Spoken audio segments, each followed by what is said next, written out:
dedicated to what today is the International Women's Day. And this, of course, is a global observance. It's celebrated on the 8th of March around the world. It's a focal point in the movement for women's rights. There's so much more detail to this particular day, but it's a day the entire world looks forward to. It's one of those days you cannot forget. It's not exactly a holiday, but it's a day to raise awareness about what needs awareness. Now, as Nigeria joins the rest of the world to mark International Women's Day, a gender and development activist, Ihekaira, has called for the abolition of traditional practices that keep women subjugated. According to her, such religions and policies that make women unseen and thought that women shut women up should be challenged.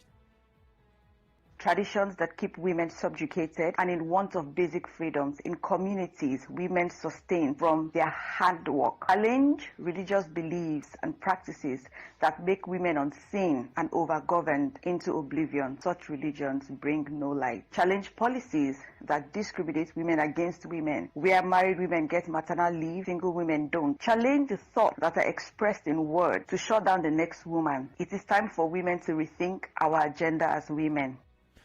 She said just like this year's theme, challenge, women and girls should be ready to stand up to challenge stereotypes.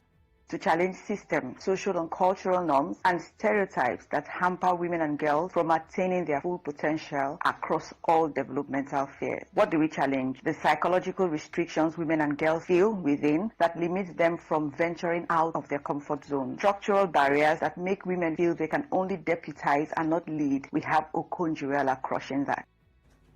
All right, joining me to talk about what needs to be challenged, Hilda, Desmond, Ihekaira. She's a coordinator, African Women Lawyers Association, Nigeria, River State Chapter. Good morning, Hilda.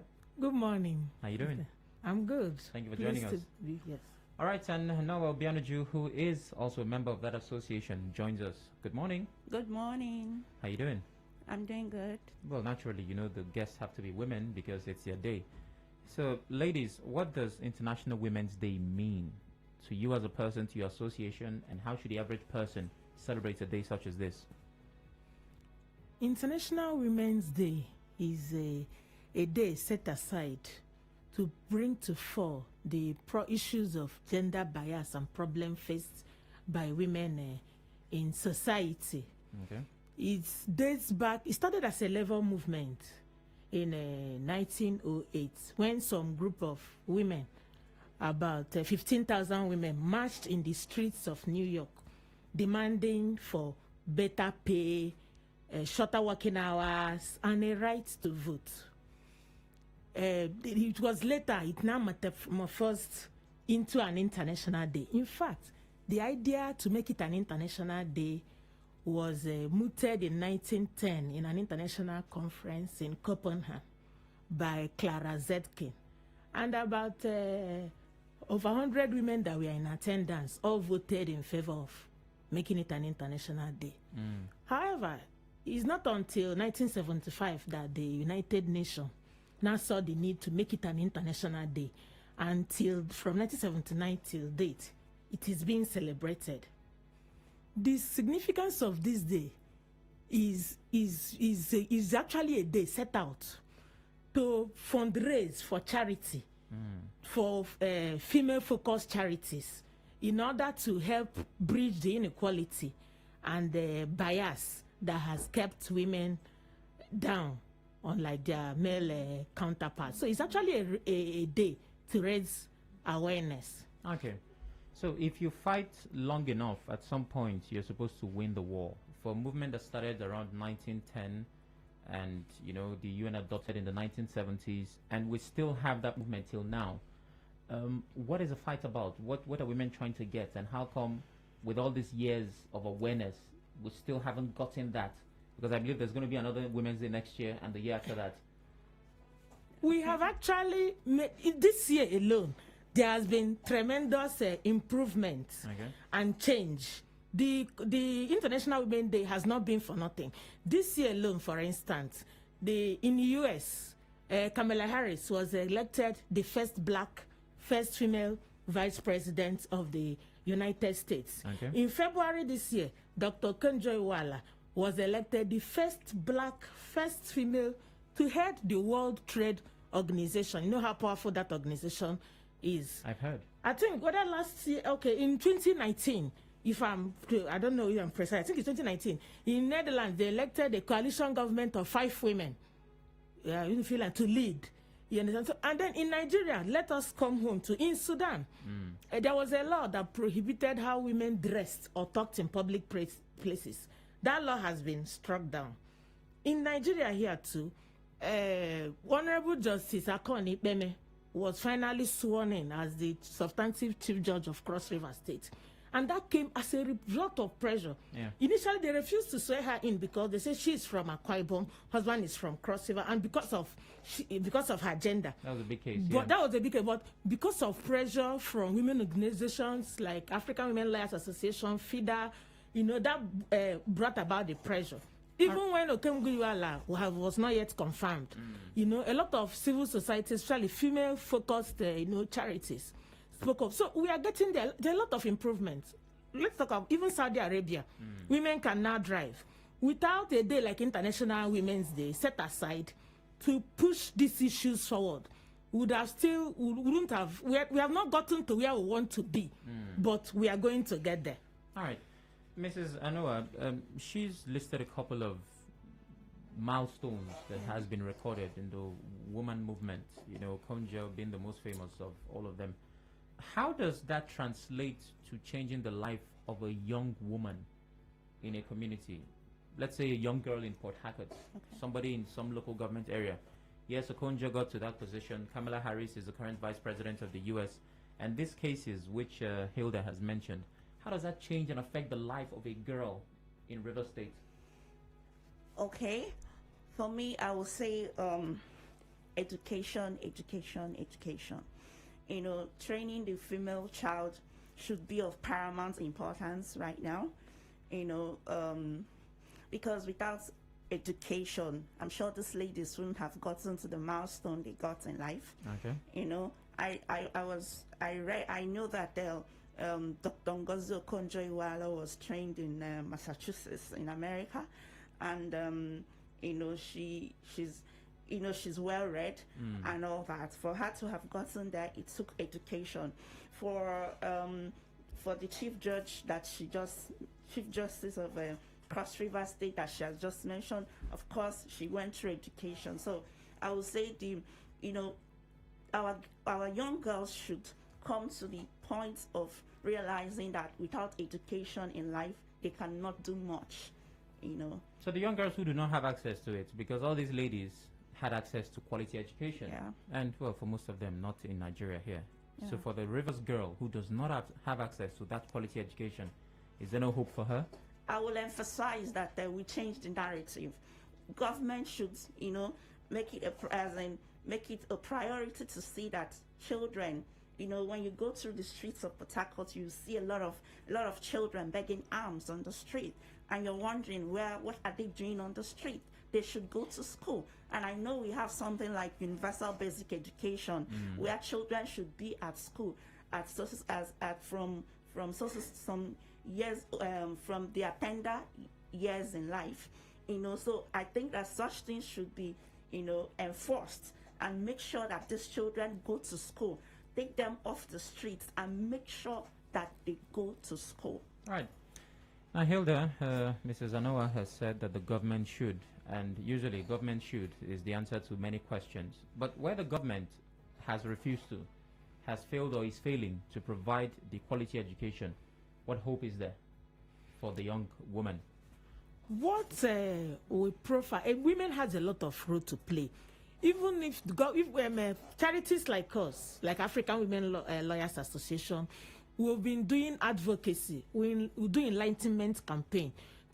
We go to the hinterland, the rural areas, to educate the women on the need to train their children. If you train a woman, you train the world. Really? Yes, if you train a woman, you train the world, because a trained woman will in turn train about tons of children who will turn out better. Education, the home is the primary educational institution. So if a woman is enlightened, women, because of our nature of our society, the children are more in contact with them. So if you train a woman, she's very likely going to enlighten the younger one. Yeah. Part of what we do is also mentorship, and that is what we encourage. Women in positions of authority should enlighten other women. The men will not do it for us. We should take our time to mentor young ones, even in our workplaces. When we see women who are striving, we should encourage them to reach their full potentials by advising them, by mentoring them, both in the military, in the academia, in sciences. Once every woman has a responsibility. Once you see a young girl who has an ambition, you should help her actualize that ambition. That way, we'll be able to achieve in the nearest future the issue of gender parity. All right. So the gender and development activists I talked about earlier said that there are traditional practices that keep women subjugated. Usually when you touch on religion and culture, it's very sensitive because for a lot of people, it's personal. What has culture done in keeping women down? What traditional practices are you aware of that has kept women silent and is still holding them to this day? Yes, a lot of, in our tradition, ordinarily, women are supposed to be seen and not heard. It starts from the home. Parents have a boy and a girl, and when the girl wants to challenge an injustice, even in the home, they say, keep quiet. Don't you know you're a woman? From day one, you've told her that she's inferior. You've told her brother, who is a man, that he's superior. We allow the boys to go and play outside. Why would tell the girl to come and wash dishes and do domestic chore? So that's actually, starts hampering the way the female child thinks. In my language, they say, close your mouth. Don't you know that you're a woman? Religion also has a lot of role to play, because some religious leaders believe that a woman should not have a voice. That even in the church, some Orthodox churches still do not allow females to be crowned as pastors or bishops, because they believe that if a woman has any question, you should ask through the husband. Therefore, a woman is not supposed to lead in religious institutions. So in our homes. Do you disagree with that position? Yes, I disagree, because Deborah in the Bible, look, there are a lot of great women in the Bible. She led. She was a judge. Okay. And the judges in Israel those days, they are akin to religious leaders. They hold both political and religious. There are a lot of instances in the Bible where women, held leadership positions. Yes. Yeah. Now, Mrs. Anowa, you're married, and there are people who share a sentiment that states that culture has kept a lot of marriages for longer. People who align with culture. Sometimes you fight some cultural practice and they say, that's what our mothers and, their mothers before them practiced. And they lasted longer in marriage, or it worked for them. Meanwhile, now, those who are giving up on culture do not seem to understand how things work, and some things are not working for them. What is your position on that position? Do you think that even though there are practices that have kept women subjugated, there are also situations where these traditional practices have helped for a better system? Traditional practices, okay.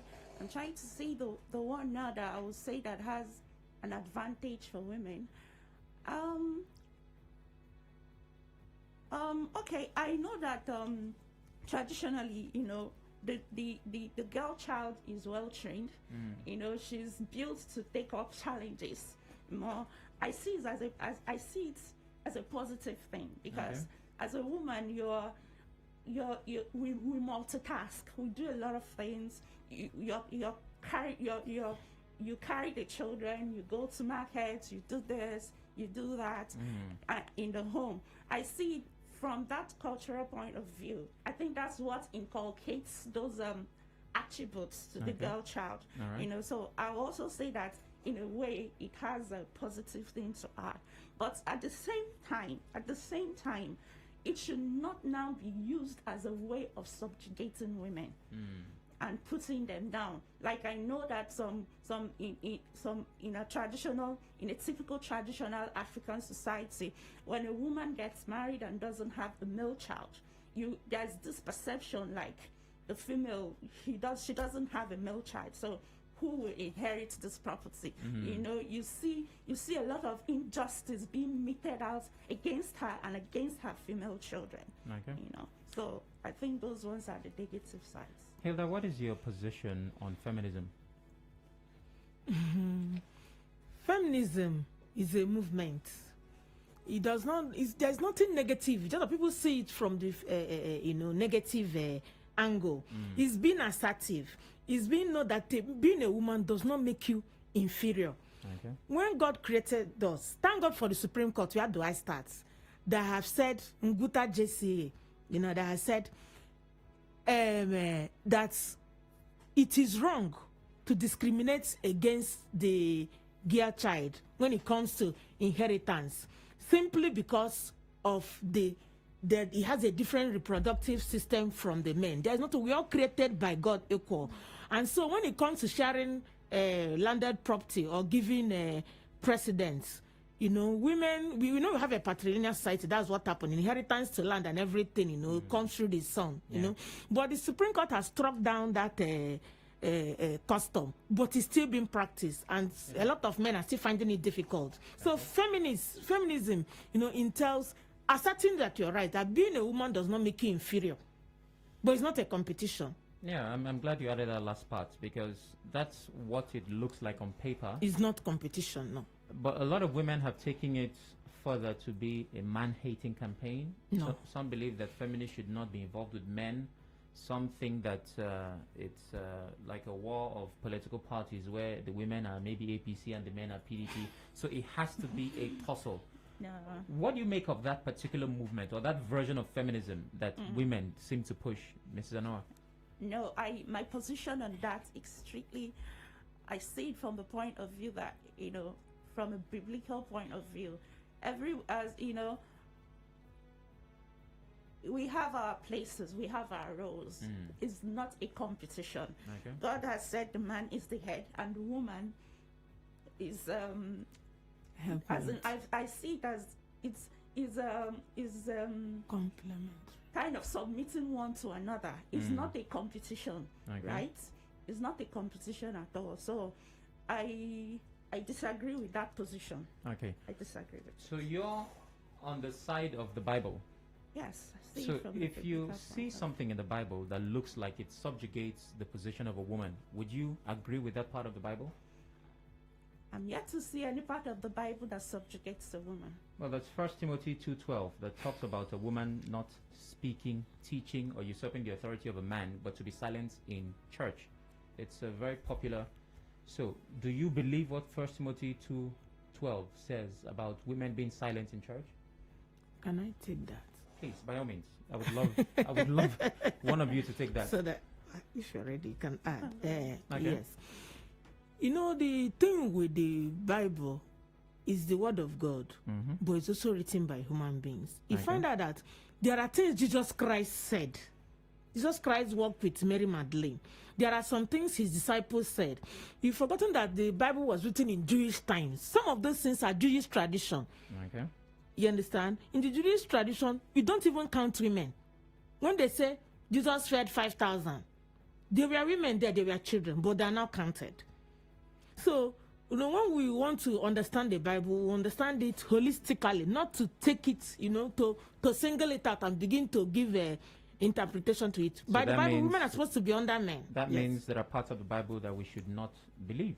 Not that you should not believe. Okay. You should not understand it literally. So that means when I'm reading the Bible, because I'm a Christian, after reading what it sounds like, I should ask myself, this thing that I'm reading now, is there a part 2 or is there another version? No, there's no part 2, but the Holy Spirit will interpret. As a Christian, there's the Holy Spirit. Okay, let me add something. go ahead. Please, by all means, by all means.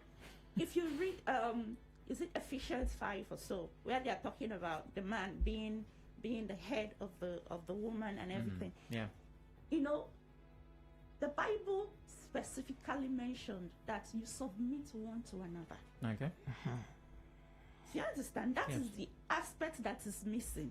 You submit one to another. No, it's not missing actually. I think it's the following verse. Exactly. People always quote the first one. Exactly. That's what I'm saying. Yeah. It's always missing. People always quote that one without remembering that the Bible has enjoined us also to submit one to another. You know, in the fear and reverence of God. Okay. You know, so do you believe the man is the head? definitely. Okay. There's no question about that. Hilda, is the man the head?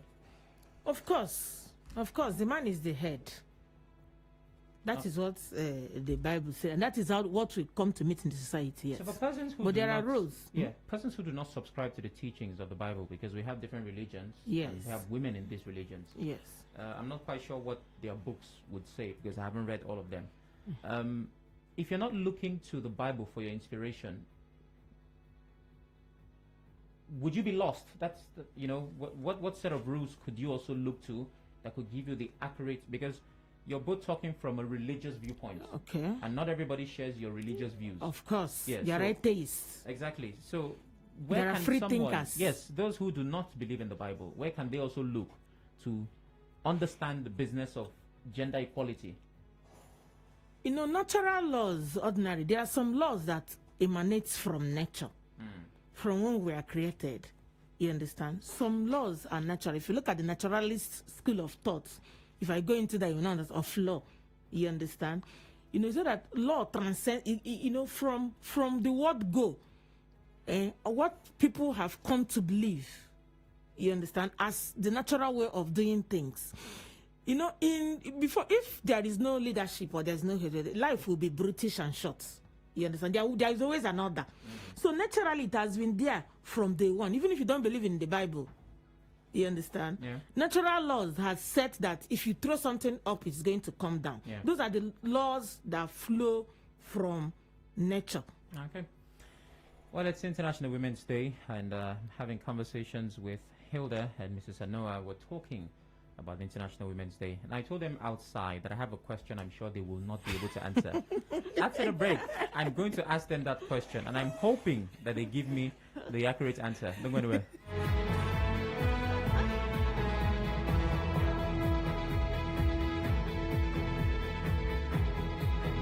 Connect with your customers. Advertise on 92.3 Nigeria Info. Visit our downtown office at Shop 9, Mediatrix of All Gracies Plaza, opposite FIRS, Stadium Road, Port Harcourt, and book your commercials. Call 0817 001 8162. That is 0817 001 8162. And let us connect you to your customers. We crossfire in the morning. Crossfire in the morning. Crossfire in the morning. Get into the midday dialogue and tell you about the hard facts, and then let's talk into the chat station. All for you on 92.3 Nigeria Info. We crossfire in the morning. Crossfire in the morning. Crossfire in the morning. Get into the midday dialogue and tell you about the hard facts, and then let's talk into the chat station. All for you on 92.3 Nigeria Info. We crossfire in the morning. Crossfire in the morning. Crossfire in the morning. Get into the midday dialogue and tell you about the hard facts, and then let's talk into the chat station. All for you on 92.3 Nigeria Info. We crossfire in the morning. Crossfire in the morning. Crossfire in the morning. Get into the midday dialogue and tell you about the hard facts, and then let's talk into the chat station. All for you on 92.3 Nigeria Info. We crossfire in the morning. Crossfire in the morning. Crossfire in the morning. Get into the midday dialogue and tell you about the hard facts, and then let's talk into the chat station. All for you on 92.3 Nigeria Info.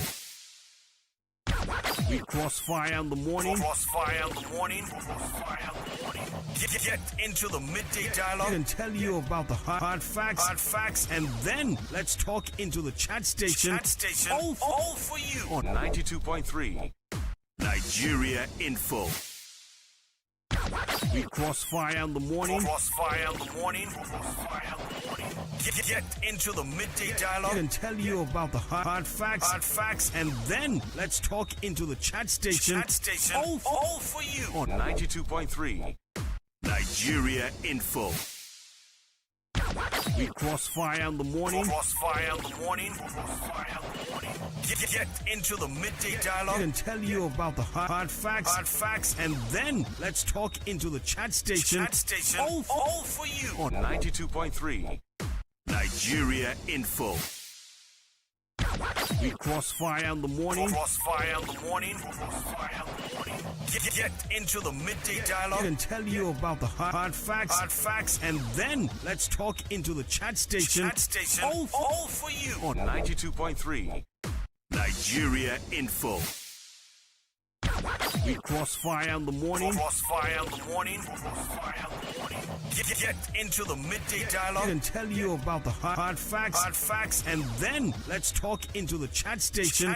All for you on 92.3 Nigeria Info. We crossfire in the morning. Crossfire in the morning.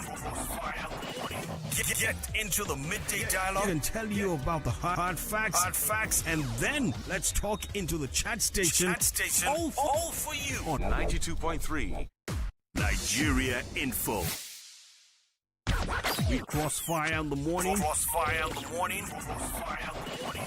Get into the midday dialogue and tell you about the hard facts, and then let's talk into the chat station. All for you on 92.3 Nigeria Info.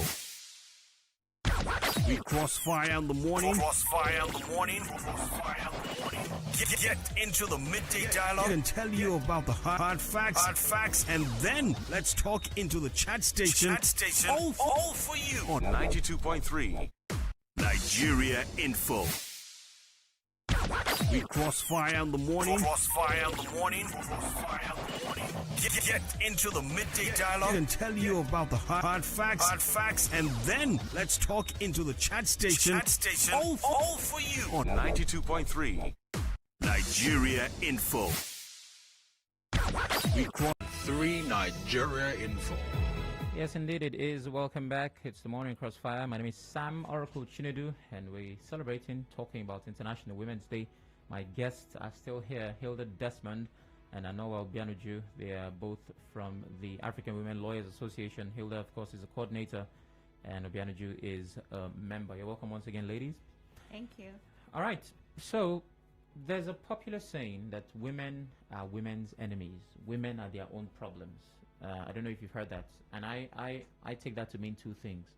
One, that women hold themselves back. And two, that women do not support their fellow women if and when they do come out for certain positions. Why do you think that women are not as interested in taking on positions of authority? For example, involvement in politics and in some other sectors. You don't see as many women as you would expect to see. What's the reason for that? One, the major reason, let's start from the major one, is lack of finance. We are in a patrilineal society where land and property devolve through the male lineage.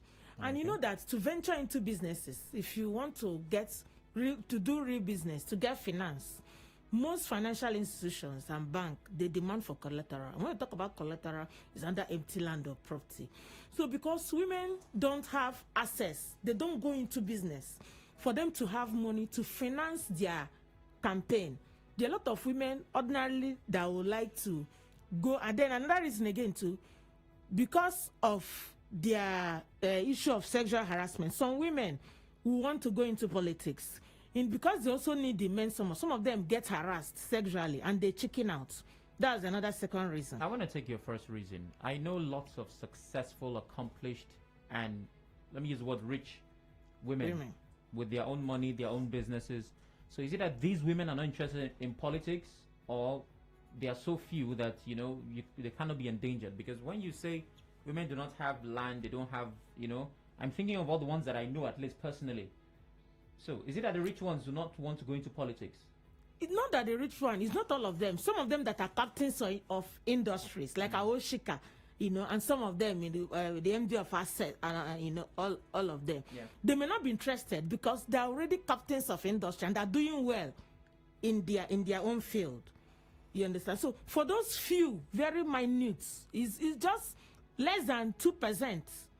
So on the average, we won't be saying that a lot of women have money and don't want to enter into politics. Okay. Because financing political ambition is not a child's play. Yes, I've heard it's expensive. Very expensive venture, especially in this country. I've heard. Yes. Obianuju, so why do women not support women that eventually come out? Well, I don't really agree totally with that women don't support women. Okay. Because I share the view that women support women. Like me, I use myself as a case study. All right. When I see a woman that I know is capable and qualified for a job and a position, I support the person. Okay. So I don't actually agree totally with that assertion that women oppose other women. Now, do you believe that let people me like add. you are in the minority or the majority who actually do support? Do you think there are more of you or less of you? Okay. Less of us, let me be frank. So it will be safe to say that women do not support women.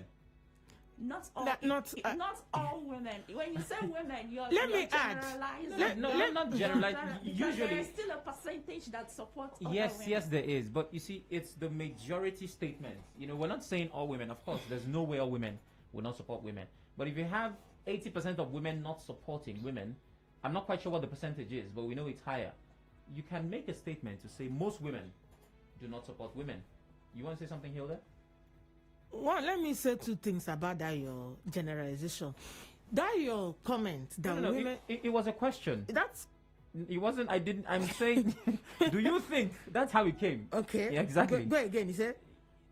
I didn't generalize. I was asking if Uh-huh. you believe that women do not support women. So it came as a I said, question. no, we Not don't as a believe that statement. women don't support Okay, women. you don't believe. I don't believe. Okay. Obianuju, do you believe? No, I don't believe. Okay. That's good. Thank you very much for not believing. All right. So let's look at the theme for this year. How does that connect to the activities that are tied to the International Women's Day? What is the theme and what is supposed to happen? The theme for this year's International Women's Day is Women in Leadership, Achieving an Equal Future in a COVID-19 World. Okay. Yes. The theme for this year is really apt because of the series of events that I have outlined to you. This year seemed to be a very robust and good year for women. From the U.S. Vice President Kamala Harris to Konjo Iweala to the coalition government formed by 5 women. Just to mention a few, to the Honorable Justice Akon Ipeme, to the Sudanese allowing women, to dress and talk the way they like in public places. Okay. Just to mention benefits that it is apt. And we are not saying that, those women in leadership actually should also support other women to have an equal future, especially in this COVID-19. Why the issue of COVID-19 pandemic? Because this pandemic, because it has restricted everybody to the house, it has now increased the pressure on women. Yeah. The women who suffer domestic violence now suffer it more. There are more chores. Before you can send the children to school and go to work or go to your business. Now it's not. Now you have to also do the teacher's work. You have to sit with them on the internet, even those that are doing e-learning. So you can choose to challenge in different ways. So we're almost out of time. Very quickly. Okay. Are there any activities lined up for today? What should people do moving forward to help, achieve that gender balance? Okay. Today also we have other activities. When we leave here, we're going to International Women's Ministry of Women Affairs. They're organizing a program to mark this day. Organizing a program To mark this day. To mark international. Open for everyone? Yes, it's open. All women of all ages are invited. But I want to say one final word before we finally sign out to women out there. Should I? Can we go ahead. Yes. So I want to say that the significance of this day is to encourage women, especially those in position of authority, to be an advocate for other women. when you see a young girl, try to help her to achieve her full potential. Right. The men will not do it for us. So any woman you see, any girl, any young child, you should advocate so that they will reach the peak of their career. Government also has a role to play. Right. I'm calling this opportunity to call on the government to pass legislation reserving a particular percentage of political offices for women, like was done in this state by one of the parties. You understand? I'm also calling on the government for funding to encourage women to. So thank you, ladies, for your time. We appreciate it. I said I had a question that you will not have an answer to. You've not asked the question. Yes, I haven't. Go ahead. I'm about to. When is International Men's Day? Oh, okay. Let me is take it that. November? Let me take that. It's on November 19th. Wow! Trinidad and Tobago. Oh my goodness! By Dr. Jerome. Okay, that's nice. That's nice. Thank you very much. I underestimated you. Thank you very much for making the time. Have yourselves a lovely day. You too. Well, thanks for being a part of the Morning Crossfire this morning. The Media Dialogue comes up next. Connect with us at Nigeria Info PH and with me at Sparkling Oracle. Have a beautiful day.